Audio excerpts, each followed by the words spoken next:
4 દિવસ સરકારી તંત્ર એસપી સાહેબ, કલેક્ટર સાહેબ, એસડીએમ, ડીવાયએસપી આખું તંત્ર અહીંયા વારંવાર આવી ચૂક્યું છે અમને સરકારશ્રી તરફથી મૌખિક આમંત્રણ આપવા માટે।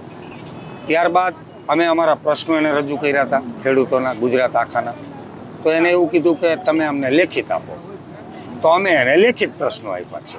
એટલે અમારા પ્રશ્નો સરકાર સુધી 4 દિવસ પહેલાં પહોંચી ગયા છે, છતાંય આ બેરી સરકારને કાને અવાજ પહોંચતો નહીં હોય। તો અમારી 3 ડિમાન્ડ છે। પહેલી ડિમાન્ડ છે, ગુજરાતની અંદર જેટલી ઇલેક્ટ્રિસિટીની લાઇનોનું કામ ચાલુ છે, જે સરકારશ્રીએ પરિપત્ર બહાર પાડેલો છે 16A મુજબનો, એ મુજબ નવો પરિપત્ર ડિક્લેરેશન સરકારશ્રી કરે કે તમામ લાઈનો ઉપર કામ બંધ કરવામાં આવે, તમામ સાધનો બહાર કાઢવામાં આવે અને તમામ વીજપોલનો જે સામાન છે, જે પાથરેલો વિખરાયેલો છે, એના બાપનો કરિયાવર સમજે છે કંપનીઓ, એ કરિયાવર હંકેલીને બહાર કાઢવામાં આવે। અમારી આ 3 માંગ છે।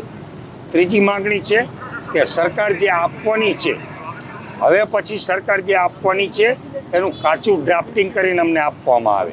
અને ત્રીજી છે કે જો આ અધિકારીઓ અમને મૌખિક જેવી રીતની રજૂઆતો કરવા આવતા હતા કલેક્ટરને, કમિશનરને, એસપી સાહેબને, તો એ મુખ્યમંત્રી એના લેટર પેડ ઉપર લખી અને ગુજરાત ઉપવાસ છાવણીને પત્ર દ્વારા જાણ કરે કે આપ આવો અને અમારી સાથે ટોકિંગ કરો। આ અમારી 3 મુખ્ય માંગણીઓ છે। જો અમારી આ 3 માંગણીઓ 48 કલાકની અંદર ધ્યાને લેવામાં નહીં આવે, કેટલી કલાકમાં? 48 કલાકની અંદર, તો 48 કલાક પછી મોરબી જિલ્લાનો મહિલા મોરચો એક્ટિવાઓ સાથે ગમે ત્યારે અહીંથી રવાના થશે। જો આ સરકાર પાસે સમય ના હોય, સમજણ ના હોય, તો સમજાવવા માટે અમારી અહીંની મહિલાઓ, ખેડૂતની બહેનો, દીકરીઓ અને માતાઓ એકદમ ફ્રી છે, સરકારને સમજાવશે અને શાનમાં સમજાવશે અને સારી ભાષામાં સમજાવશે।